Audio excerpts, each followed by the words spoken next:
જય ખુખારમાં મેલડી કાળી ચૌદશના દિવસે શું કરવું જોઈએ તે વાત ઉપર ખુખારમાં મેલડીએ શું પ્રવચન આપ્યું તે આપણે આ વિડીયોમાં જોશું. જય ખુખારમાં મેલડી. જય ખુખારમાં તમારી માતાની ભક્તિ જ કરો. કુળદેવી ના જોડતા હોય તો હું બતાવી દઉં છું, નહીં કહેતી? હા માં. અહીં નહીં કહેતી તો સપને કહી દઉં છું. હા તો જો હવે માતા ખુદ આવી જાય, આજના મનુષ્યની સ્વભાવ કેવો છે, માગણી કહું અજ્ઞાની કહેવાય. આવ હે માતા, હે ચામુંડ, હે મેલડી, કૃપા રાખજો. શું કે આશીર્વાદ આપજો, કૃપા રાખજો. પણ એની કૃપા વાગ્યા વગર એના માગ ને માં તું જોઈએ, મારી કૃપા નહીં જોતી તારી. કૃપા તો માતાજી છેટે શીખે છે કે આશીર્વાદ, પણ એને જો માં તું જ જોઈએ તો એમ કે છે કે દીકરા લે આ બાત મગાલ્યો. તમે કૃપા લઈ કે કૃપા જાઓ તથાસ્તુ આશીર્વાદ. કોઈ માતાજી કૃપા લે કે એ કૃપામાં શું હોય, તમારી મનની ઈચ્છાઓ પૂરી થાય. હું એમ કહું કે આશીર્વાદ તમને આશીર્વાદ આલું, મારા રોમ ને સાક્ષી રાખી કે જાઓ મારા આશીર્વાદ. એટલે મારા આશીર્વાદ થી શું થાય, આ બેલેન્સ આવ્યું. તમે જે મનની ઈચ્છા કરી એ પૂરી થાય. પછી તમે પકોડી ખાવાની ઈચ્છા કરો તોય પૂરી થઈ જાય, આશીર્વાદ પતી જાય. થાય કે નહીં? હા માં. કોક યાદ મંચુરિયમ ખાવું છે તો મંચુરિયમ હોમેથી કોક લઈને આવો. કોઈ દીકરી વિચાર કરે તો એનો ઘરવાળો લઈને આવો, કોઈ દીકરી હોય એનો ભાઈ લઈને આવો. સારું, મેં હમણાં જ વિચાર કરીને તું લઈને આવો. એટલે આ મારા આશીર્વાદ કૃપા કહેવાય. આ કૃપામાં આ બધા કોમ થશે. તમે જે વિચારશો એ બધું થઈ જશે. તમે વિચારશો કે ફલાણા ભાઈ નું સારું થઈ જાય તો સારું થઈ જાય, મારી કૃપાથી. હો, મારી કૃપા તમારી પર છે. તમે કોકને કીધું હૃદયથી કે બચારો બહુ દુઃખી છે, તો એ તમારું દુઃખ એ મારું દુઃખ બની જાય. તમારા માટે એનું મટાડી આલું હું, એ મેલડી. જેમ જેમ તમારું બધાનું મટાડું છું ને, જેમ મારા દીકરાની ભાવના હતી એની અંદર સારી ભાવના છે, દરેક નું દુઃખ દૂર થાય, દરેક સુખી થાય, દરેક નું કલ્યાણ થાય. તો થાય છે ને, ખાલી મારી દર્શન કરવા માત્રથી થાય છે. મારા આશીર્વાદ નહીં આવતી તોય થાય છે. એટલે આશીર્વાદ કરતા કૃપા માંગો. કૃપા કૃપા અને જોડે માં તું જોઈએ તો જોડે 100% રહેશે ના. બીજું શીખવાડવાનું તો બધું બહુ છે. દિવાળી આવી છે, હવે આમાં નવા દાડા ચાલુ થયા છે. એટલે નવા દાડા પાછા વિઘ્નો બહુ આવે એવું ખબર હશે. આવે ને વિઘ્નો? પણ જો આ જે આયા છે હૃદય થી, જેને સાચું મારું પ્રવચન વાપરી જાય વિઘ્ન નહીં આવે તો આવું.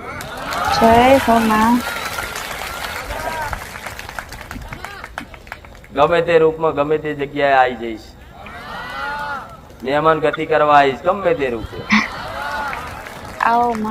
ના ઓળખો તો કઈ નહીં, પણ પાછળથી ઓળખાણ તો આલીને જઈશ. હું મેલડી જતી.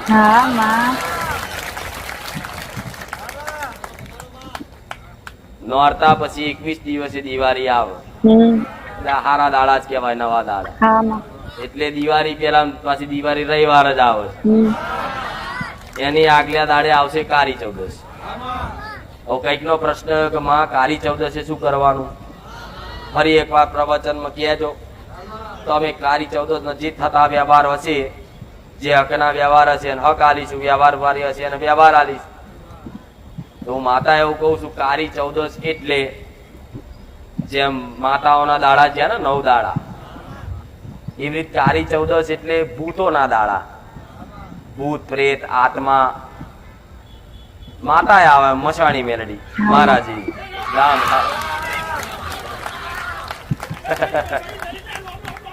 રામ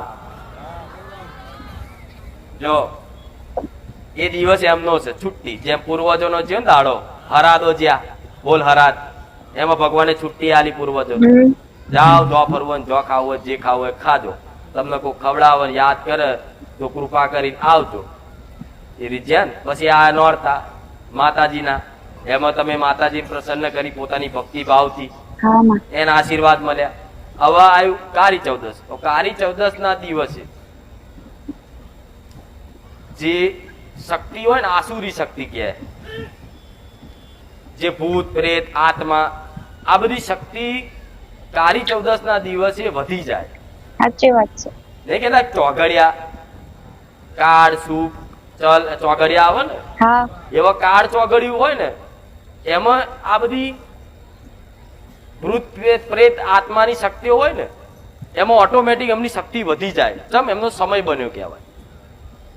જેમ પેલા રાક્ષસો જોજો સમય હોતો ને તો દેવતાઓને પરાસ્ત કરતા, હરાઈ જતા ને. છેક ઇન્દ્રને તે ઇન્દ્રાસન લઈ લે, જૂટવી લે અને બેહી જાય. જેમ એમનો સમય આવે ને ત્યારે દેવતાઓ કશું ના કરી શકે. જેમ એમનો સમય છે, એમનું ચોગડિયું છે, એવી રીતે આ કાળી ચૌદશ છે. તો એ દિવસે આ બધી શક્તિઓનું એક ચોગડિયું છે. આજના એના દિવસે એ શક્તિ વધી જાય એટલે ગમે તેને શું કરે, નુકસાન નાખે, વિઘ્ન નાખે, હેરાન કરે. વર્ગાણ વર્ગ આ બધું થતું પેલા. આજે વર્ગાણના વર્ગ તો એક્સિડન્ટ થાય ને, વાઘ ને, પગ તૂટે, માથું ફૂટી જાય, થાય છે ને. જોવો છે ને અત્યારે નવા દાડામાં તો રોડ ઉપર એક્સિડન્ટ બધું વધી જતું હોય. એનું કારણ છે કે એ બધી શક્તિઓને કોઈ પૂજવા વાળું નહીં, કોઈ યાદ કરવા વાળું. એટલે એમનો સમય બને એટલે દુષ્ટ બને. એને કોઈ હાલતું ના હોય એટલે શું બને, દુષ્ટ બને. એટલે તમારા આજુબાજુના વિસ્તારમાં કોઈ એવી ફરતી આત્માઓ હોય સૂક્ષ્મ, તો શું કરે, એ દાડો વિઘ્ન નાખે. હવનમાં હાડકા નાખવા આવો, તમારા ઘરમાં આવીને નુકસાન નાખી જાય, કોઈ દવાખાનું લાવી જાય, જેથી તમારી દિવાળી બગડે. પણ હું માતા એવું દરેક ના પહેલા જો તો આવો રિવાજ હતો ને, અત્યારે જ કે કાળી ચૌદશ હોય ને એટલે ભજીયા બનાવે, પેલું બનાવે, વડા બનાવે, જાત જાતનું બનાવે અને લઈ અને 4 રસ્તે જાય, મૂકી અને પાણીની ધાર મારી અને આવતા રે. જોયું છે ને, અત્યારે થાય છે ને. તો એ ચમ કરે છે, કકરાટ કાઢવા. આ જો આ બરોબર છે. એ શું કામ કરે, કકરાટ કાઢવા. ભજીયા બનાવી, પૂરી બુરી બનાવી અને હારું તરેલું તીખું જેવું હોય એવું બનાવી અને 4 રસ્તે મૂકી આવે અને પછી પાણીની ધાર કરી અને માટલું ફોડીને આવતા રહેવું હોય ને, ભલે. તો એ ચમ હાલતા કકરાટ કાઢવા. બરોબર, કકરાટ ચમ થાય અને ચમ જાય એ કહું. એ એટલે હાલતા કે ફરવા વાળી તમારા એરિયામાં એ ફરવા વાળી કોઈ આવી દુષ્ટ આત્માઓ હોય ને, ફરતી રખડતી, ચુડેલ, ભૂત, પ્રેત, જન, જીન, તો આવું હાલે ને તો એ રાજી થાય, સંતુષ્ટ થાય તમારાથી. એટલે તમે હેરતા ચાલતા રોજ દાડા કેટલી વખત નીકળવાનું હોય, તમારું ઘર હોય એથી બહાર નીકળવું હોય તો એ 4 રસ્તે તમારે કેટલી વાર નીકળવાનું થાય, 25 વખત 30 વખત, જેટલી વાર જાઓ એટલી વાર. તો એ તમે આલો ને એટલે 12 મહિના સુધી તમને એ જગ્યાનું દેવ તમને નુકસાન વિઘ્ન નાખે. એ ટેક્સ આલો છો, લો તમારો ટેક્સ આ જગ્યાનો. અમને આવતા જતા હેરાન કરતા, અમના દીકરા દીકરીઓને કોઈ વરગાણ વરગતા, એ ઉદ્દેશ થી આલો છો. પણ એ આલો છો જે રિવાજ છે કરતા રહેજો. પણ જોડે એવું કહીશ કે જગ્યાના દેવ હોય ને એના નામથી મુઠ્ઠી કદાચ ચકલાન ચણ નાખતા રહેજો. અને જે તે તળિયાના દેવના વ્યવહાર મેં બતાવેલા છે કે ફરતી કોઈ ચુડેલ હોય, દુષ્ટ હોય, હું તો કોઈ દેખાતી હોય કે ના દેખાતી હોય, પણ સૂક્ષ્મ આત્માઓ બધી જગ્યાએ ક્યાંક ને ક્યાંક હોય જ. આ પાર્ટી પ્લોટ છે તો આ પાર્ટી પ્લોટ માં આજુબાજુ ફરતી હોય. અહીં કૂવો હતો, કૂવામાં કોણ પડી ગયું હતું, આ બધી ખબર હોય. રોડ ઉપર હોય, એક્સિડન્ટ થી કોઈ મરી ગયેલું હોય, તો એ બધી પ્રેત ફરતા જ હોય, ભલે દેખાય નહીં, પણ એવી તમારા આજુબાજુ હોય જ. એટલે ઓંધરું આલો. મને ખબર નહીં કોણ છે, પણ આ જગ્યાએ કોઈ ચુડેલ માતા ફરવા વાળા હોય, કોઈ ચુડેલ હોય, કોઈ દુષ્ટ આત્મા હોય તો લો, વધાર નહીં પણ એક શીરો તેલનો બનાવી અને ધૂપ કરીને આલું છું. અમારા ઘરમાં કોઈ વિઘ્ન ના નાખતા. આવી 12 મહિને અહીં રહીશું ને તો લગીને હાલતા રહીશું, કોઈ દર વિઘ્ન નહીં આવો.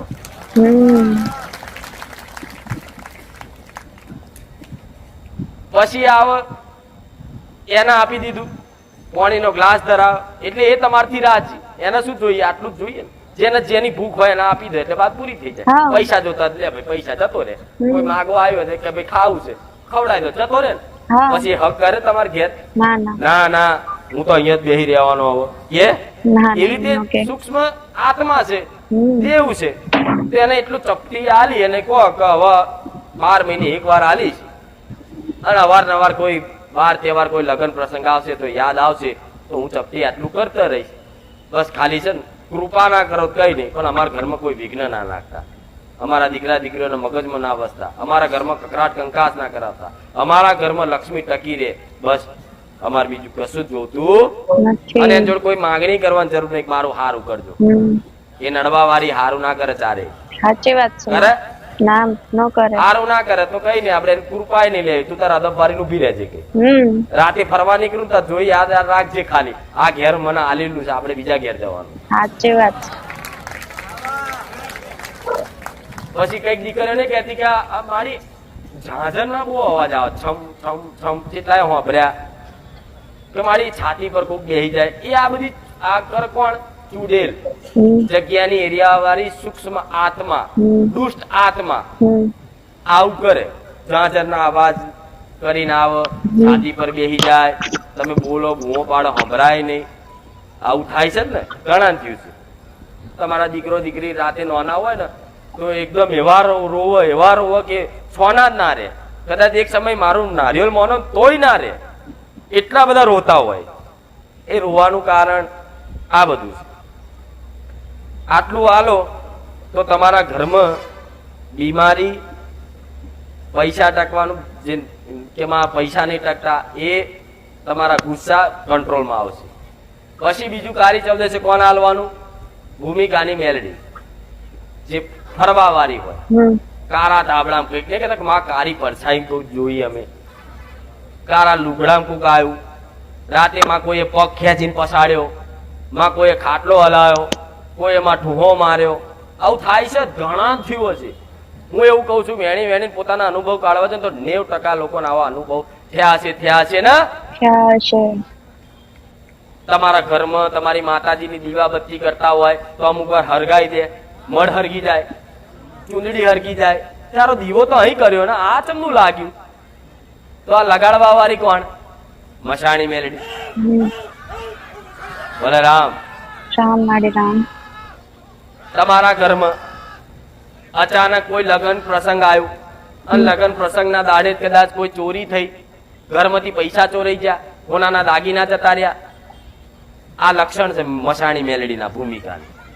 તમારા જગ્યા પર રહેતા હોય અને કદાચ કોઈ મકાન બનાવવા નવું કાઢો અને બાજુ વાળા જોડે કકરાટ કરાવો, કોઈ વાત કે ભાઈ આ દિવાલ મારામ છે, પેલો કે મારામ છે, એમ કરીને કકરાટ કરાવો, માપણી કરાવડાવો, ઝઘડો કરાવો, તો મશાણી મેલડી. બીજું, તમારા ઘરમાં તમે તમારી માતાજીની દીવાબત્તી કરતા હોય એ જ સમયગાળે તમને એવી આળસ ચડે, એવો કંટાળો આવે અને એવું મનથી વિચાર થાય કે હવે દીવા બીવા કરવાનું બંધ કરી દેવું છે, કંટાળ્યા, તો સમજી લો કે આ મશાણી મેલડીનો પ્રભાવ છે. તમારી માતાને એ નડવા નહીં આવતી. તમારી મહાકાળી તમારા ઘેર બેઠી હોય તો મહાકાળી માતા નડવા નહીં આવતી. પણ શું કરે? તમારા અંદર આવો ભાવ પેદા કરે, જેથી તમારા અંદર આવો હીન ભાવ થાય, એટલે તમને આળસ ચડે, કંટાળો થાય, તમારી પ્રાર્થના પહોંચે નહીં. અને ખાસ એક લક્ષણ બતાવ્યું છે ગઈ મેટરમાં, જોજો, કે તમારા ઘરમાં વારે ઘડીએ તમારા બાપ દીકરા કે મા બાપ ને દીકરાનો ઝઘડો થતો હોય, પતિ પત્ની થતો હોય, અને વારે ઘડી એક જ શબ્દ આવતો હોય કે આ મારું ઘર છે, ઘર છોડીને જતો રહે જવું હોય તો સમજી લો કે આ તળિયાનું દેવ કોઈ હક કરે છે. કીધું છે ને. તો કઈ નહીં, એ ભૂમિકાની મેલડી એને ખાલી ચપટી લાપસી નું ધૂપ કરી અને પાણીનો ગ્લાસ ને એક શ્રીફળ આલી, અને મેં તો ઊંધી કીધું છે કે ખાલી એટલું આલી અને 5 કિલો જાર કે કૂતરાને બિસ્કીટ ખવડાવી દો ને એના નોમથી, અને કહેજો કે માં તને માં કહીએ છે, તું ફરવા વાળી માતા છે, આ તારા હકનો ટેક્સ આલીએ છે, આજ કાળી ચૌદસ નો દાડો છે, માં લે ચપટી વ્યવહાર તને આલીએ છે, પણ અમારી માતાના નિવેદમાં કોઈ ભંગ ના કરાવતી, બસ ખાલી આટલી કૃપા રાખજે. જો એ મેલડી તમારી માતાના નિવેદમાં ભોણામાં ભંગ પાડવા દો તો મેલડી મળી. જય માતાજી.